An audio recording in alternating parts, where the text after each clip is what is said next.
Hello, everybody, and welcome to the RecPoker Podcast Strategy Edition. I am your guest host, Rob Gardner here, filling in for the great Jim Reed, and we'll be doing so hopefully for the next few weeks. It's a little bit dependent on whether he gets kicked out of Ireland for dipping peanut butter and jelly sandwiches in Guinness beer. Apparently, that is a deportable offense, and he's been caught on a couple occasions. So we're rooting for him to do the best out there and stay out of trouble and hopefully make some really deep runs out there at the Irish Poker Open. Shout out to some others that are out there too. Stuart Carriage, I believe. Kim Kilroy's out there. Are there any others that you guys can think of that are? We got any other records? Elizabeth Martin, I believe, is out there as well. Okay. Yeah, I see her post. I follow her on Facebook. She does some great Facebook posts. So shout out to all of them. Hopefully they do really well out there. Also, shout out to our official sponsors, Running Aces, Hotel, Track, and Casino up in, tell me the town. I screw this up every week, Chris. What is the official town? Is Columbus. It officially Columbus? Okay. It is officially Columbus. Columbus, Minnesota. Yeah. I think of it as Minneapolis because it's a hop, skip, and a jump. It's basically, yeah. It's the metro area. There you go. It's like a burb of the suburbs, but it's an amazing casino, amazing place to go. We appreciate them being a part of this. They are our official sponsors. We could not do this without them. This is also the point in the podcast where Jim says something about a village and a farm and 12. I don't know. He's got much better lingo than me. It takes a crew. A crew, not a village. Yeah. See, if I do it as well as he does, they'll make me do this every week and I'll have to replace him and then it's not going to go well. So, but I am joined by one Chris Jones, Joe Kulas, part of the farm, John Somsky, and invisible but going to be active with us tonight on the strategy discussion producer, Ben B. Jammin. Ben, what's the last name? It's Enslow, but I was always called B Jam. My mom always used to call me like B Jammin' and you're jamming around. I love listening to music, so it always fits. And then the poker thing, it just rolled in perfectly. So I mean, hey, what do you just go with the beat? Well, just go with what you're born with, I guess. It sounds like you should be the official dancer for the podcast moving forward, and then none of us have to dance. I have been known to throw down a lick or two here and there, so I might have to see. Maybe if I get out to Ireland sometime, and maybe I'll be doing some dancing over there if I ever get over there someday, like the fine folks over there right now. So I know they do a pile of dancing over there. I've seen some crazy footage from behind the scenes, some pretty crazy parties over there. So I'm sure we should pull up the footage of Jim in a sequin red vest with his like chest hair popping out doing lip syncing. I've seen this video, Joe. I've survived it. It's like The Ring. Which true story. True story. I gotta tell this story quick. We're gonna segue really fast. Story time. I gotta tell this. So I watched The Ring in when did that movie come out? I think it came out in 96 or 7, but I watched it like 2 years later. It was like 1999. And I was watching that movie at like 1 a.m. Okay. And this is before cell phones and any of that stuff. So it's 1 a.m. And I watched the whole movie. You guys all seen it? The Ring? Okay. Watch the whole movie. And then, at the end, it rolls the credits and it plays the little 2-minute video. So it plays the 2-minute video. And I was in our living room. There's an office to the right of the living room that had one of those old rotary phones. And that 2-minute clip plays, and literally at the exact end of that 2-minute clip, the office phone rings at 2 a.m. I about had a problem.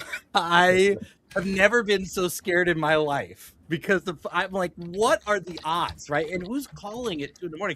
Turns out my sister was like driving from her like friend's house to somebody else's house, and her tire got a flat, and she needed help. And I felt bad because I didn't answer the phone for like 20 minutes. I couldn't do it. So that's my little story. It's not, if you can get through that, you can get through Sequin Jim, I promise. Chris Jones is going to bring an awesome topic to us tonight. We're going to get into a great strategy discussion about one of those just pain in the ass spots in poker. There's a lot of them that are just kind of really annoying because You kind of know you have to do certain things, and yet you feel stuck. So, Chris, I'm going to let you take it away and kind of walk everybody through the situation / scenario. Yeah, I've been finding myself in this spot a lot lately, and kind of in spots where it really sort of stinks to be in them. So like I played in the at Running Aces, our sponsor, I played in the Pot of Gold tournament and had about 35 big blinds. We're getting down to like, we're kind of like getting close to the money. And I had a situation like this. Had another situation I was playing online where it sort of showed up, and I had almost the exact same scenario where we're kind of getting close to the money, but you know, I've got a healthy kind of stack that should kind of make its way into the money. And then in both of these situations, I lost half my stack, and then I'm kind of in a little bit more of a desperate situation, and I end up not cashing either of these tournaments. And it got me thinking of like, am I just destined to lose these spots? Is there any kind of ejector seat or way out of this, or is this just like, this is just poker and this stinks? So I'm calling this, you know, kind of, we're out of position with a shit pair and we get a draw. And so the specific situation I'll describe is low jack opens and covers us. We're sitting on around 35 big blinds. Not it's not bubble time, but it's like, you know, registration is closed and we're getting down to it. Maybe we're 50 away from the money. And we have Jack 8 of clubs, which we call, which I think is, you know, you could get spicy with this and 3-bet it sometimes. I think it's an okay candidate to do that, but I think it's a fine call that we sometimes make in this spot. So I don't think there's anything super controversial about that, but we could talk about 3-betting. But I think for the sake of this conversation, let's just get to the post-flop scenario. So we call, and the flop comes Queen 8 5 with 1 club, the Queen of clubs. So we've got middle pair, couple of backdoor draws. We check to our opponent and they bet small. They bet like 2 big blinds into like a pot of like 5.5 or 6. So I guess I could start there. Like, what do you think about this spot? What do you think about what we're doing here with our middle pair plus some backdoor draws? So do you want to look at this abstractly first and then dial in on opponent types, or do you want to get situational and talk about the particular opponent you're up against? I guess either way, I want to just talk about this spot in all its sort of facets. I can talk about the particular opponent here is somebody who I have in the GTO wizard nomenclature, I've labeled a glass cannon. So somebody who's, you know, fairly aggressive, but does not respond well to counter aggression. And likes to, whenever they see weakness or whenever they see passivity, they like to attack it. That was this, you know, at least one of these particular situations. The second one I was playing online, where I had almost the identical situation in hand, I was playing a pretty well-known, really good pro vlogger, and they're just a really, you know, a top excellent player who's not going to make a lot of mistakes. So I have the crazy way out there answer. So I'm going to let all of you guys go first and have some rational discussion before I muddy the waters. So yeah, I mean, go ahead, John. Go ahead, Ben. You start. Well, I think, I mean, you run into this spot so much, especially when we have such a good suited hand like this in the big blinds. So I think, like, against our first opponent, I don't really like 3-betting pre, the one that doesn't respond well to aggression, because I think then we get into we can get into some trouble there. So I think just calling is fine. I think when we you mentioned 3-bets, but I think calling is good. What we're going to do most of the time. The thing that I was really interested in was raises on the flop, and I guess we can talk a little bit more about that, because I think if we're going to take an aggressive action, especially against the first opponent, I think flop would be our best time to do it, because once we get past flop, it feels like we're getting into a spot where we have so much equity that we just want to stay in the hand. But yeah, that's kind of where I'm at right now. And then your second opponent, same kind of idea, but I'll let somebody else go. Yeah, so the reason we're in here to try to widen our range, but we know it's not hitting middle pair like this is not that strong of a hand. But you, against a player like you had mentioned, one of the players that was likely to pounce on weakness, then I might just try to keep the pot small and plan on calling down. As long as the board isn't too scary, too coordinated, your pair may be good enough to win something there. But I've also learned that when you kind of have a crappy hand, you do need to be willing to fold it sometimes, because while folding is not good that you're not going to win anything more, you're also not going to lose anything more, which is a big thing that can happen as well.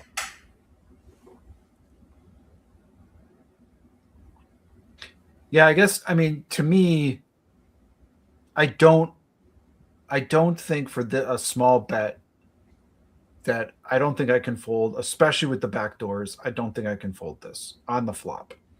I think like we beat every bluff that they have, and they're gonna have some, right? They're gonna have like ace king, they're gonna have like ace jack, they're gonna have like ace 10. Like there's a lot of stuff that's gonna c bet here, and that we are ahead of. You know, we're ahead of 6-7. We're ahead of every other club draw. We're ahead of a lot actually that might c bet this flop. But we're behind. This is like the perfect hand, right? Like it's like right in the middle, because we are behind every single value hand that they have. Like I can't think of. I mean, maybe they're like they're opening like 9-8 suited or like 7-8 suited, and we're ahead of that. Maybe, or I mean, so maybe we've got like a couple of combos of value that we're actually ahead of, but it feels like it's almost slotted like right dead center in the middle, where we are ahead of everything that they're bluffing with, and we're behind everything that they are betting for value. And that feels like a really awkward type of hand to me to raise, because I think we have to think about what are we trying to fold out if we do that. Like Joe breathed. Yeah. Would you ever think I heard the breathe in. Just leading out, you have the pair, keep the pet small. Donk leading this flop. Donk lead it, and then I not with a queen sitting there. I don't like that. I wouldn't. I mean, but talk me into it if you think that's a good idea. Well, so your goal is to save chips, right? Mm-hmm. You know, so if you donk lead out and they have a queen, you know, if they raise, it starts to eliminate some of your hopes and dreams. Otherwise, you know, because you're really passively trying to get to the river small, and you don't have the control over that if you don't have the betting. So if you donk lead out, and they call, you have a little better chance of starting to keep the betting small and keep your hands, keep the pot smaller, so you can see if you can hit your draws if you need to, and that way you haven't capped yourself at a single pair hand. You know, I guess you could. I mean, if people see you as a complete fish, they're going to say that all you have is a draw or a weak top pair. if you use the cash game moniker, but it does put you in the spot that maybe you have a little bit more control and you can actually plan for something. Because otherwise, what do you do if they jam on the turn, right?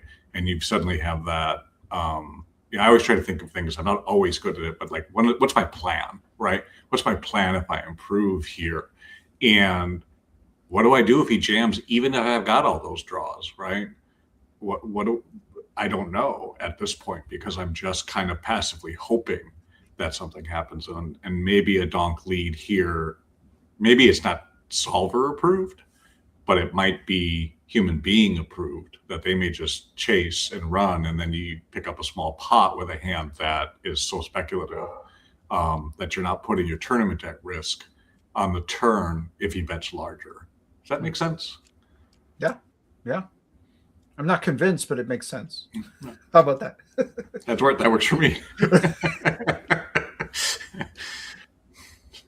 So I think one of the things we have to do in any situation where we're 50 big blinds or shallower is we need to start at the place of saying and assuming that the chips are all going in the middle, and immediately react to how that makes you feel.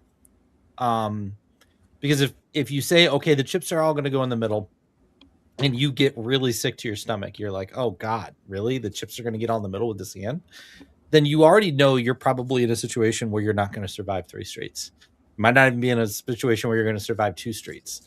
And that kind of starts to funnel you down into a place of like, okay, well, where's my opponent, right? Because the common mistake people would make is like, oh, well, I have to call the pair, and they call the flop, and then when the big turn bet comes, they just fold. And it's like, well, if you're always going to fold to the turn bet, unless you hit a jack or an 8, then there's no point in calling the flop bet, regardless of whether calling the flop bet is correct. So I like to kind of start there. Can you get all the chips? Are you comfortable with that? If not, maybe you offboard early. If you can get to the point where you're like, okay, well, yeah, I'm comfortable with the chips all getting in certain situations. For example, our opponent's super hyper aggressive, and on clean runouts, I'm just going to call him down because I think he's over bluffing. Or I'm going to be the one to bluff or turn my hand into a bluff or find some creative ways to get my chips in. That's where we can start to do some damage. And here is why, in this exact situation, I absolutely love a check raise. So there's one thing that's really unique about this spot. We're 35 big blinds effective. What happens when we check raise flop and we get called here? What is unique about this spot at 35 bigs deep? Well, I guess there's a couple of things I think you might be going for. Number one, it's an awkward SPR. It's an awkward stack size. So I think our opponent may get kind of frozen by our check raise. So they may not. If they were planning to just kind of bet 3 streets here, that's really going to throw them off their plan. Is that anywhere close to what you were talking about? No, I mean it's no. So how much is in the middle pre-flop? Let's. Or I guess heading to the flop. 5.5 or 6, and then they bet like 2 into that. They bet about third pot into it. All right. So there's 6 in the pot. We'll call it 6. They bet 2. If we check raise to somewhere between 8 and 10, and they call, how big's the pot going to be? I mean, well, this is 22-ish. Right. And what's going to be left in our stack? 20 pot size. About pot size. Yeah. SPR of 1. And what does the SPR of 1 allow us to do? But jam the river. Jam We turn. get to jam Or jam turn. really wide. So one of the cool side effects here is that we can take a strategy where we check raise a hand like this, and then we proceed to jam any jack, any 10, any 9, any club, and then you could debate whether you're jamming an 8 or not. That gives us a lot of cards that like we can just 21 cards. Right, that we can just happily shove on. We know our opponents are not going to be able to defend a minimum defense frequency properly, we get to fully realize our equity, and we get to both bet for value and bluff in this situation. But we're pretty rarely going to be drawing dead. Obviously, we're going to run into queens sometimes and be in a weird spot. But for the most part, we're going to have live outs. And this becomes a very, very viable strategy compared to the, like, I'm going to check, call down, and pray. One of the biggest challenges with check calling down with this hand, especially the way that this board ran out in your situation, Chris, is we're holding a lot of the cards we want our opponent to have. Right? So like when the clubs come in on the turn, we want our opponents to brick out on clubs. We want our opponents to have Jack 10, Jack 9. And so we kind of have a hand that's like really doing what we want our opponents to be doing. And so it's really not a great bluff catching candidate.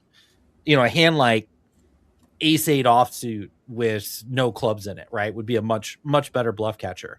Actually, maybe even better, like would be something like 8-7 or 8-6, better than ace 8, because we want them to have ace king, we want them to have ace jack, we want them to have ace 10. So I like to kind of in these spots get really creative, and this is where I'll actually get more aggressive than GTO. I've had spots in this kind of 25 to 35 range where like I'll check raise a hand like 6-7 suited with one backdoor, or 3-4 suited with one backdoor, or whatever, where I can pick up backdoor flush, backdoor straight, or a pair, and then I'll just jam that. And that's kind of the spot where it's like, I want to feel pretty good that I can get my opponent to fold a weak top pair. That's not going to work as well against an opponent who's just like, I have queen 4 suited, I'm never folding. So you do need to be very opponent specific there. But this is where like you go backwards. Like, okay, if I'm willing to play for stacks here, do I want it taken to me and I just want to play defense, or do I want to take it them and play offense? And a lot of times the opponent's going to tell you which is going to be better.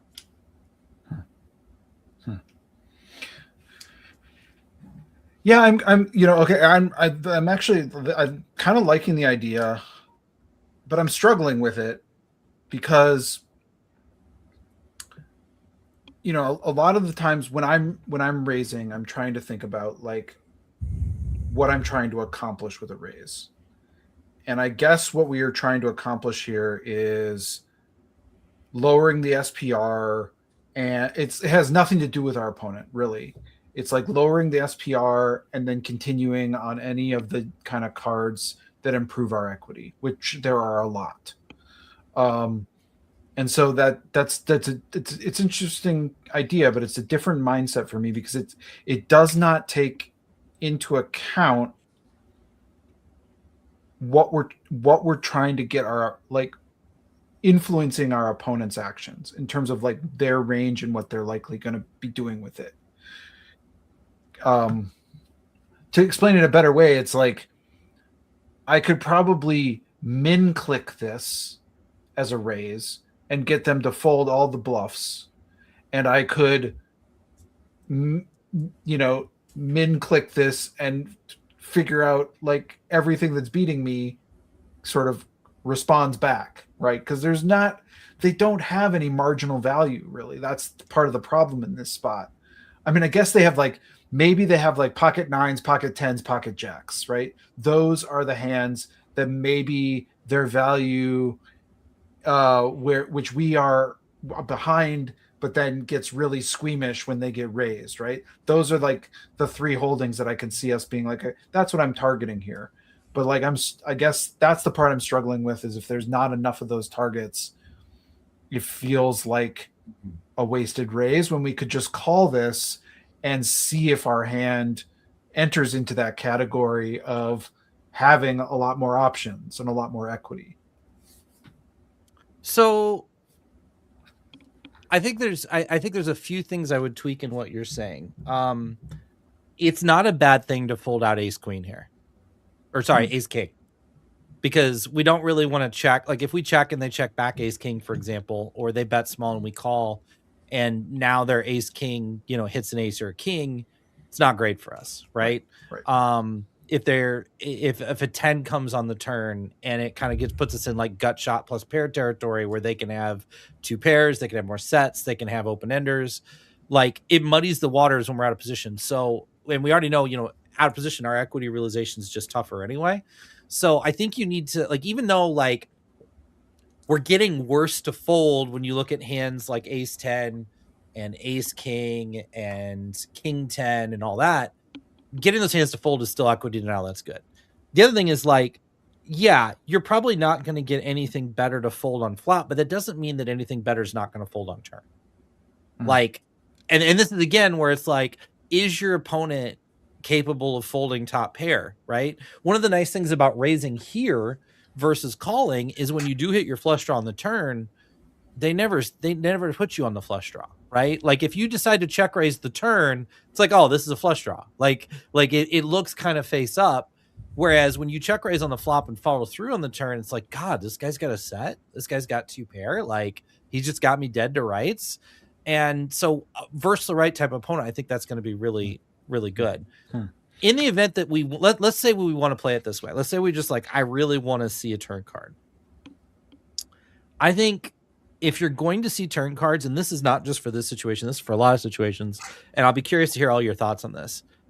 I think one of the most underrated strategies on turns out of position is having a very robust leading range. Flop, yes, we need to be careful leading into an uncapped range, and we don't want to be like super aggressive with our leads. It's just very easy to play against, but turn is so different because generally speaking, opponents' equity gets worse on turns, right? Their hand strength gets worse on turns. There's more straight combos, more flush combos, more 2 pair combos, more set combos. And so whatever they had on flop, if they didn't improve on turn, they don't feel as good about their hand. And that gives us a lot of opportunity to exploit that with a lot of lead strategies, from being really big to going really small. Like you have options. And I think, Chris, you're definitely adept enough to like let's just put yourself on the turn. Forget about our holdings in the hand. If you lead turn, you check call flop and you lead turn really small. You check call flop and you lead turn really big. What is your opponent supposed to do, and what are they actually going to do in those two situations? Not rhetorical. Like what?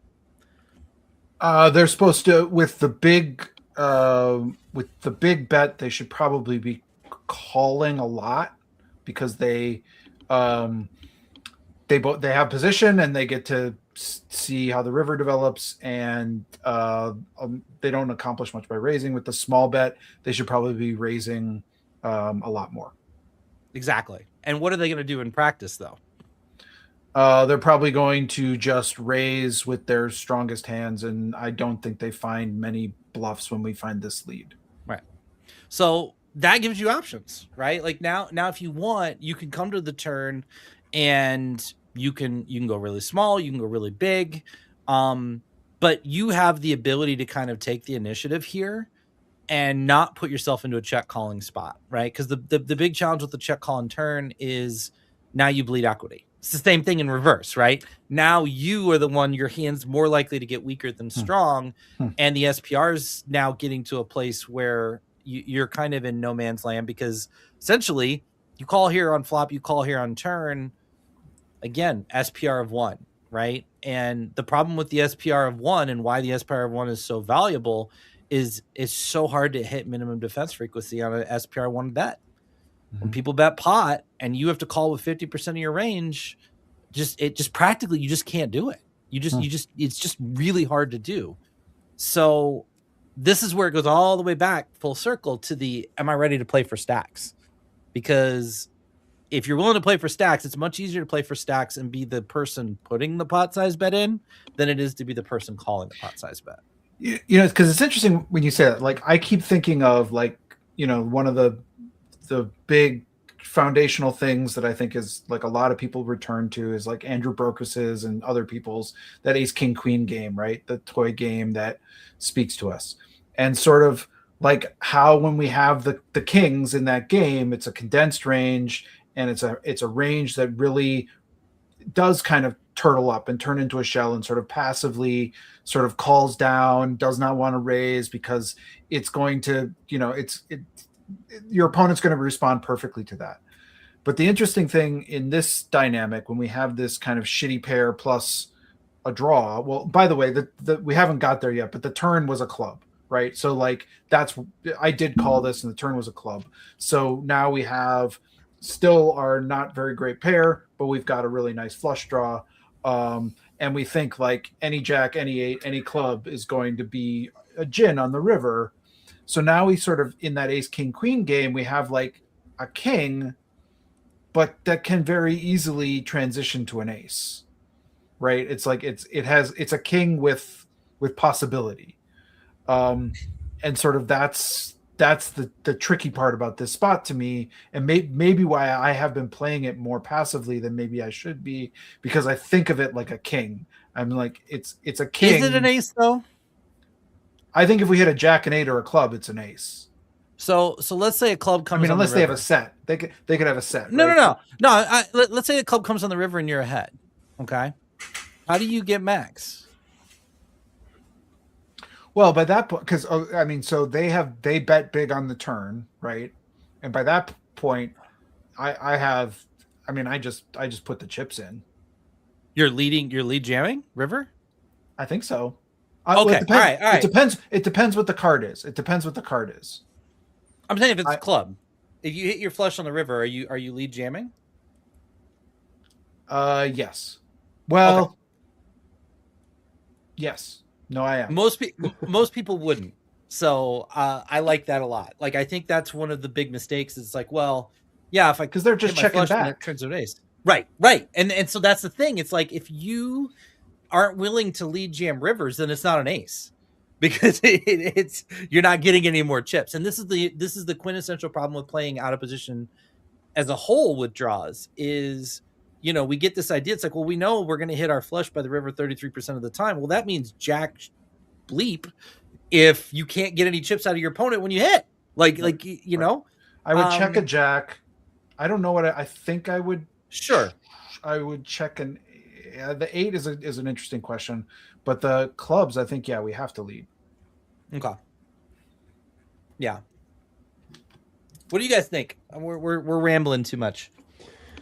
I like all this. I'm soaking this all in. This is perfect. I mean, I'm trying to learn my flops a little bit better and try and figure out sizing and stuff like this. And this whole conversation just nails all that right on the head.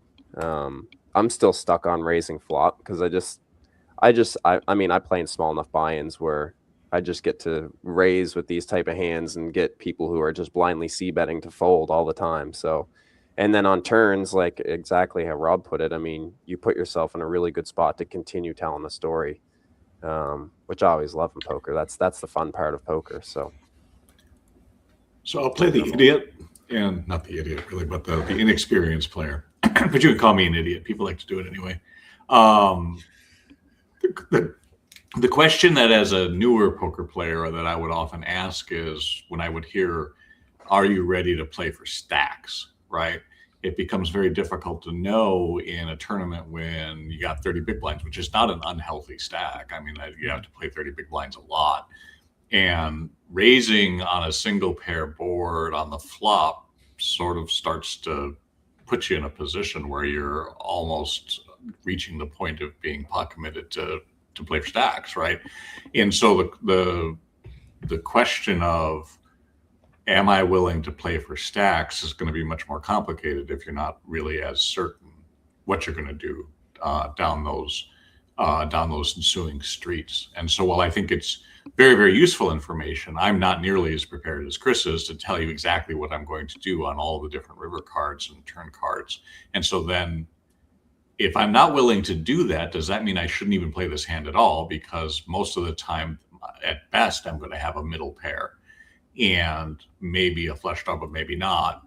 So a rainbow board probably hits me in that I could continue this, but I don't know if I'm ready to play for stacks. And when do I give up?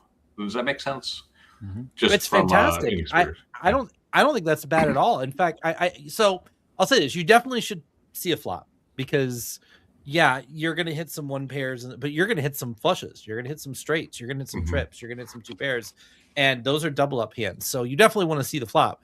But to your point, right? And to now just to like something like dieting, right? Like if a 1,500 calorie super deficit intense max diet that's just like insane protein and insane low calorie is something you're going to do for 3 days and quit, it's probably not a good diet choice, right? You probably should find something that you can do sustainably. And that's kind of the thing here. It's like, if you know yourself, if you personally know yourself, to not be like, well, I'm going to call one here and I'm just going to fold 99% of the time on turns, then don't call the flop. Like, there's so much bad coaching about this where it's like, well, you have to do this and you have to do that. Man, so many poker careers have died in the world of have to. No, like, know yourself and set yourself up for success. I think it's perfectly okay to be like, I'm going to overfold turns. I didn't hit a big hand here, so I'm just going to give up flop. And anybody that tells you otherwise is not thinking about your best interest or setting you up for success. That's my 2 cents. What do you guys think, Chris? Would you ever teach that? I think there's two.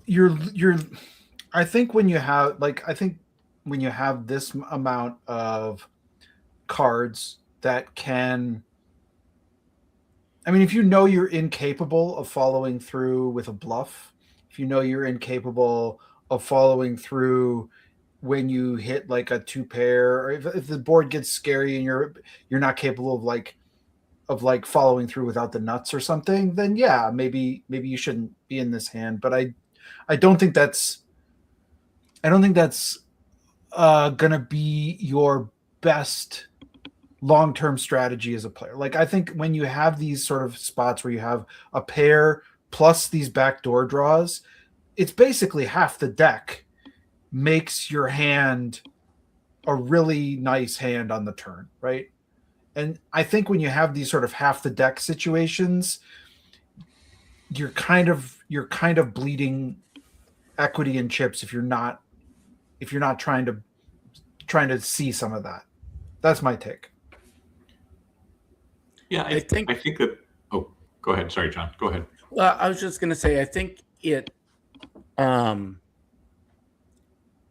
matters a little bit on, like, I think both of you were kind of right. Rob was saying, well, if you're not going to play it profitably, then maybe don't play it. Don't do what you're supposed to do if you aren't able to follow through on it. And Chris was kind of saying, well, you kind of have to follow through on some of these things. And I think there's truth in both of them. One, I mean, like, to one extreme, let's say a player who can only play aces profitably only plays aces and folds every other hand. Well, they aren't going to last very long in poker because they aren't finding enough opportunities to make profit. On the other hand, if you, particularly while you're in the learning phase, you might want to play fewer of these hands until you get a chance to learn how to play them. If you have to have the best hand to win, then you don't want to be playing these marginal hands quite as often. You want to be able to find other ways to win the hand, either picking on someone else's weakness, or, like in the example you had said, often when I turn a good draw, like a 3 flush comes on the board, I have the remaining card. And I was out of position, so it doesn't look funny that I didn't lead, because the other person maybe checked or something. I'll lead out that turn because I can represent the flush, and I've now also got a little bit of equity if I might make the flush if they manage to call me. So I think you have to look for ways to win with these hands enough to make them profitable. The more ways you find to win with them, the more of them you can play and the more often you can play. Yeah, I think it's an interesting argument that goes through when I'm playing. I end up with the 2 devils, or an angel and a devil on my shoulders, or maybe I have Chris and Rob on my shoulder telling me, well, what this player is doing, you should really fold, you should save your chips. And on the other shoulder is somebody telling me, well, you need to do this because otherwise you're bleeding too much equity. And it makes it very difficult when I get in that headspace to clearly listen to my own intuition about, and I'm not talking about magical elves coming down and telling me, you know, what I should do. They all look like Chris for some reason, but anyway, I've got a magical elf face. Clearly. But it's like I have, poker's about building this intuition in terms of what you should do. So that's kind of an automatic play because you don't have time to sit here and take, what are we on, like 30 minutes talking through one particular situation. It just has to kind of flow out. And these sorts of hands are the ones that throw me into the blender often enough because you have the equity, then you draw, then you put yourself a little bit further down the road and you've got more of your chips in the middle, as you say. And then it's like, wait, is this a situation I have to do something? And I agree with Rob that you don't ever have to do something, except for if you're ever going to be any better, you have to do something, right? Because you need to be able to take advantage of those spots because aces just don't come often enough. And I think that this is where poker players who are developing have the hardest time because they end up feeling stupid no matter what happens, right? They end up hitting their draw and then everybody's mad at them because, oh, you were so far behind there and yet you sucked out. And you don't hit your draw and you're grabbing your chips up from the table and you're walking away. If you fold, you feel stupid if the draw were to come in, or because you think, well, maybe I was supposed to do that. And then you go home and then you're looking at your solver or your GTO wizard or whoever you talk your hands through with, and like, yeah, you got to do these different things. And so it's an interesting spot psychologically to be able to say, to Rob's point, am I willing to play for stacks here? And do I know how I'm going to play for stacks here? Because both of those questions are really important. Otherwise, you're going to feel stupid no matter what happens. Well, and let's take it into a parallel situation that's a little bit simpler to dissect, right? So let's say you're in the big blind with 8-7 of clubs, and you defend a raise, and the flop comes king 8 deuce rainbow, no backdoors, and you face a quarter pot c-bet, right? Like we'll call it two blinds into 6. We'll keep it simple, right? Well, we know no solver is going to tell us to fold that 8, but here's the problem. If we call there, we put that 2 big blinds in, we only improve 10% of the time, right? And so if we're up against an opponent that's going to just fire and we're going to fold 90% of the time on turns, well, we're losing 18 big blinds in 10 hands. So how are we making that 18 big blinds back the 10% of the time that we get there just to break even, not to profit, just to break even, right? And that's a grandiose task, especially when sometimes your opponent just has nothing and they fold. We have to find other avenues. I'm 1,000% like way more comfortable folding that in that spot. Like I would fold that sometimes. It's just when I have, when I've got the additional equity that comes and the number of the optionality that's going to come when half the deck on a turn is going to make me have all these sort of new options. That I find that's really hard for me to fold in this spot for such a small bet. Sure. But I think what you're really good at that a lot of other people might struggle with, and I think where the differentiator needs to be, is that draws and even combo draws to an extent, you just can't make enough money on them getting there. So you have two options. You have to make some of that money back through bluffing, or you have to make some of that money back through bluff catching. And if you're not good at either of those two things, then you're never going to make money on those draws. Right. And so I think that's the key, is that like, if you want to be in the camp, and this is totally okay, of like, there's just too much equity to fold here. Like, one of the things you need to be deciding on this flop and on this turn is, okay, well, I have to find some ways to win beyond the draw. So what are my bluff strategies? How am I going to take initiative on the turn with some check raises? Am I going to have some turn leads? Am I going to have some river lead bluffs? There's a lot of ways to get creative there, but you need a plan for that. Or is my opponent just, a Rigby that's so aggressive that I can just comfortably call down with this, and it doesn't really matter that much if we hit our draw? So what would you say, though, then, to the idea of, in terms of pre-flop, that you're making decisions. I know you said that you should play this hand because you can make, you can hit flushes on the flop, or you can hit sets and things, or I'm sorry, trips, and so on. Listening to you talked about Brokus, and he would say, "Well, what were you hoping for, right? When you decided to defend with that particular hand?" And I know it's a small, but hoping for 2-pair, hoping for a monochrome flop, is a lot of hoping at a pretty small number of big blinds that you have at a kind of weird stage of the tournament.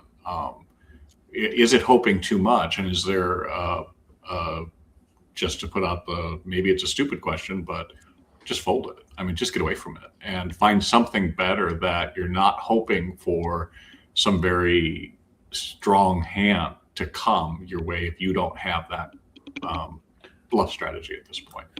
Yeah, but I think I'm hoping for less. I guess I would differentiate. Like I would love to flop a straight flush, right? That would be awesome. But I'm very happy to kind of flop some equity that can put some pressure back on my opponent.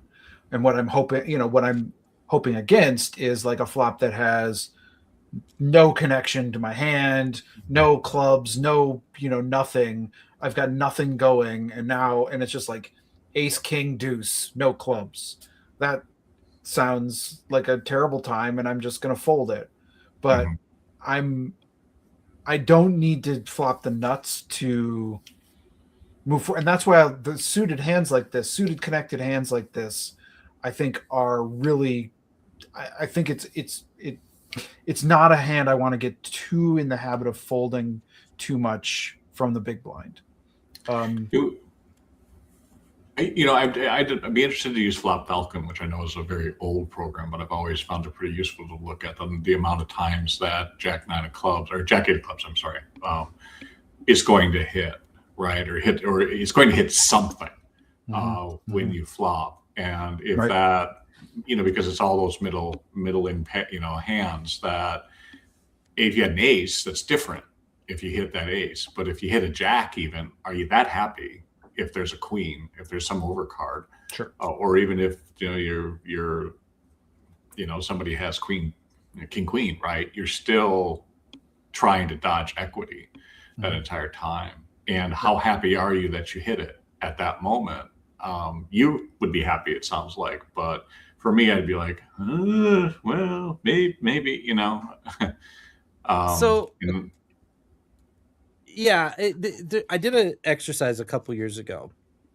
The shout out, shameless plug for Jim's poker tracker group that meets once a month. Yeah, definitely check that out in the premium events. And if you're not a premium event member, I don't know why you're not. Go sign up. It's the best poker community on the planet.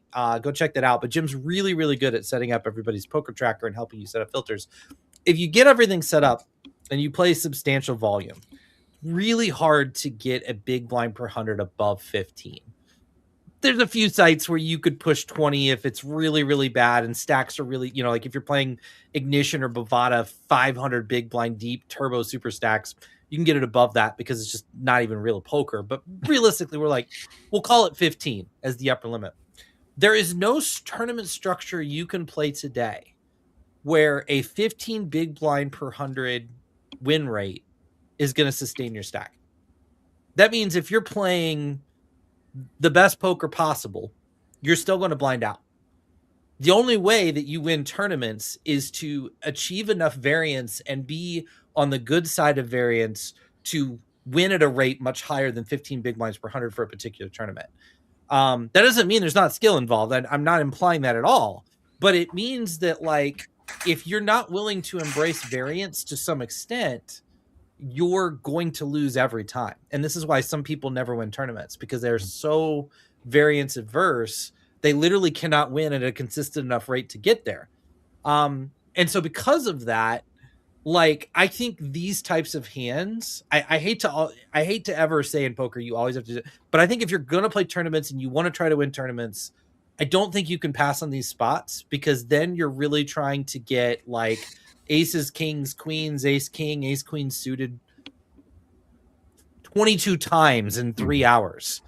And that's I mean, could it mathematically happen? Yeah, but it's just not realistic. You got to take some of these hands and just hope you can hit some two pair, because it's a lot easier to hit two pair, right? Or a flop. Like if we ran it in Flopzilla, it'd probably be like somewhere between, I want to say 5 and 8% of the time you'd hit like a semi-premium hand here. It's a lot easier to do that than it is to get aces, than it is to get kings, right? So you're actually improving your chances of having a premium post flop compared to what it is to have a premium pre flop. Yeah, that makes sense to me too. But I mean, it is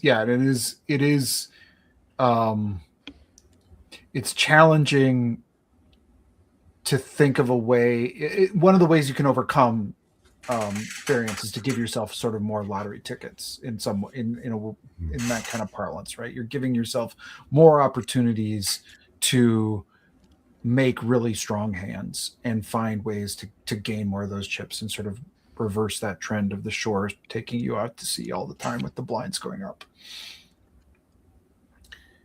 Yeah, I think the thing that made me think about is, it's that proverbial question with regards to, are you ready to play for stacks? And you get ace king or aces or kings on the very first hand when you sit down late regging, you don't know anybody at the table, and you get raised, and you're like, am I really going to jam my entire stack when I've been here for a hand? I had that happen to me a few weeks ago, and I was proud of myself because I actually put it in, and then I went and rebought. But but there was a part of me that was like, okay, I can do this, right? It's okay to lose in those situations. And I went, interestingly, in that tournament on the stone. It wasn't the bubble; it was the right before the rebuys ended. I ended up put the rest of my stack in with a set when I knew that there was a possible straight on the board, and the guy even vocalized, "Oh, I really wish you hadn't done that."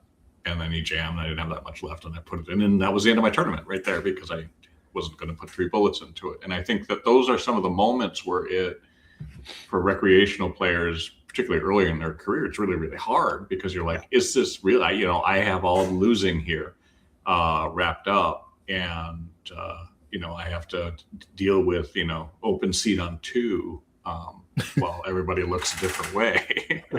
So I think that Rob's point is on target. It's like, you got to be ready to be able to make that play, or don't do it, because you just won't. You'll fold, and then you're in Chris's position, not your position, but it's like your fear of, well, now I'm going to lose half my chips here, hoping to hit a draw that will, that maybe I'm only even to get to.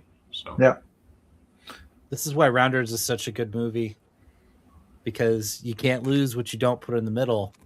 You can't win very much either. Right. Like it's such a good line from a movie that like shouldn't know that much about poker, but like it's the truth. Like it's man, it's such a good line. What were you gonna say, Chris? Sorry. Oh no, I'm just, as I'm thinking about this, I am coming around to maybe the turn lead.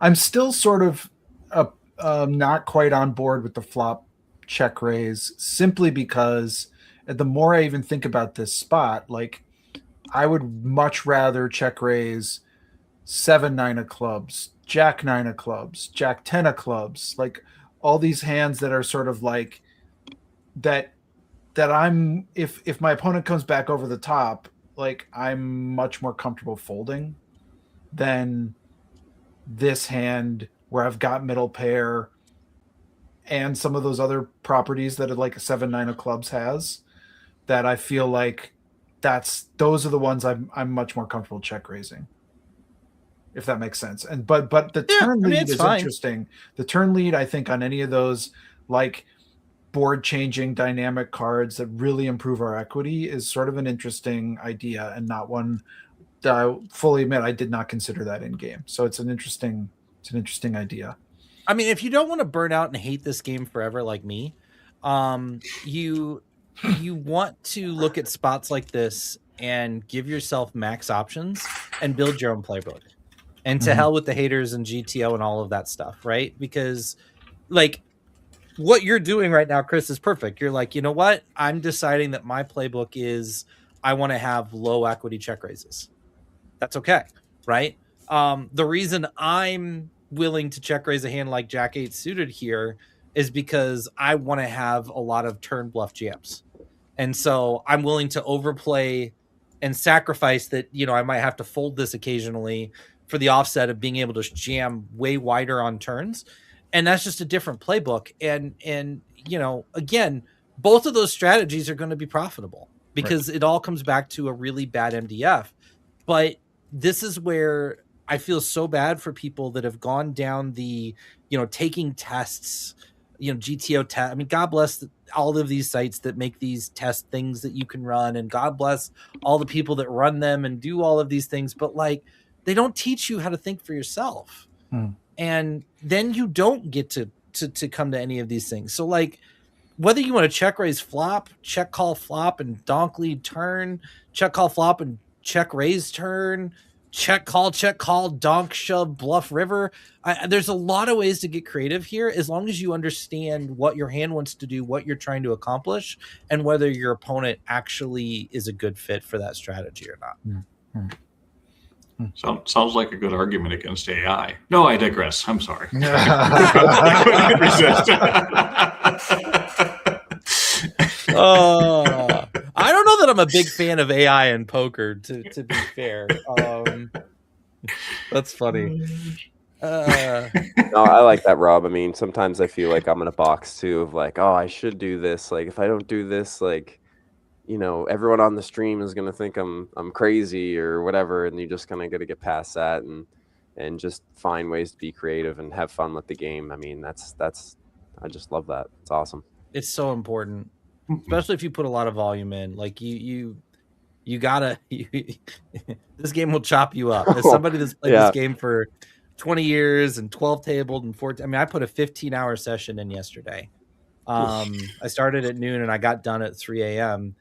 And without creativity, like I mean, it'll ruin you. It'll take all the fun out of the game. And I think when we get back to the original premise of RecPoker and everything we're doing, make money at this game if you can, play for a living if that's your dream. But for the love of God, don't lose the fun aspect of this game, because there is nothing worse than being in a spot where you have to play poker and it's not fun anymore. It's the worst place in the world to be in.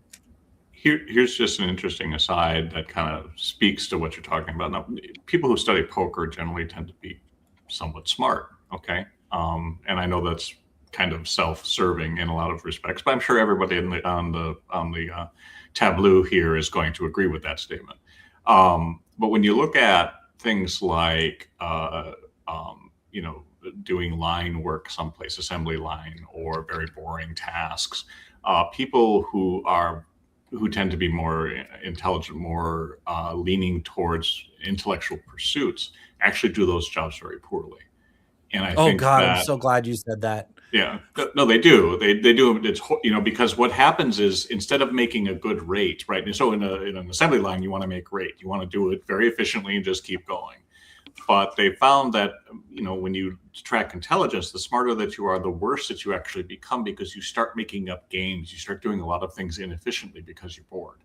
And I think that poker, in a lot of respects, is the same way, because you can play a basic strategy to 1, 2, 1, 3 table and make, however much money you want to make in a day. But I couldn't imagine sitting there all day, even if I was making $15, $20, $25, $30, $35 an hour for just sitting at a table without risk, because I'd get bored. That's why I talk at the table, because I'm just bored out of my skull sometimes, just waiting for different things to happen. So if you don't have something intellectually that you're doing with it, go do something else, because this game will eat you up. I hate remedial tasks. There is nothing. You want to torture me? Like, drop sand on the carpet and hand me tweezers and tell me to pick up grains of sand. I will look for the nearest. I like anything meticulous. No, I just like I like anything that's like repetitive and just like, do this 5,000 times. I literally I get claustrophobic almost. It's weird. Like I can't handle it. So now I feel normal again. I do want to be clear that there's nothing wrong with assembly line work. There's no. I wasn't. It's like everybody finds the things that they do well, and it's just there are certain things that people do well at and certain things that people don't. And I think that you have to find what your niche is, because otherwise you won't find any enjoyment out of it. Yeah. Any other thoughts before we wrap this up and put a bow on it? This is a good conversation. Thanks for having it. Somsky, are there any, do you want to do any home game winners, or do you want a week off this week? We don't always do it on the strategy pods. I'll give you the option. It's been 2 weeks, so I think we should say them. Otherwise, it gets to be a little much. Fire away. All right. So on March 16th, Jono Wise Guy, Jonathan Wiseman got his first nightly victory for the year. Rick the Good Dog got his third nightly victory for the year. JT Guns 22 Jay got his first nightly victory for the year. Evil Roy CA got his second nightly victory for the year. E. Anderson 85, Eric Dean Anderson got his first nightly victory for the year. John Lancer got his fourth and fifth nightly victories for the year back to back. A really mad guy got his first nightly victory for the year. Bagman 723 got his first nightly victory for the year, and only his fifth victory overall. So it's that's why we haven't heard his name a lot, but he does have multiple wins. Or her. I don't know.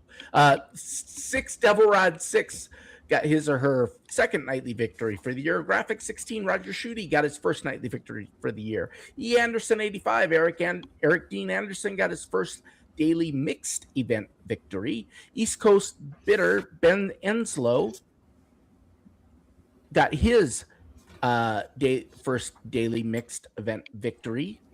And then E. Anderson 85 Eric D. Anderson got his third international victory for the year. Rick the Good Dog got his second international victory for the year. 7 High 11 John Crowell got his first international victory for the year.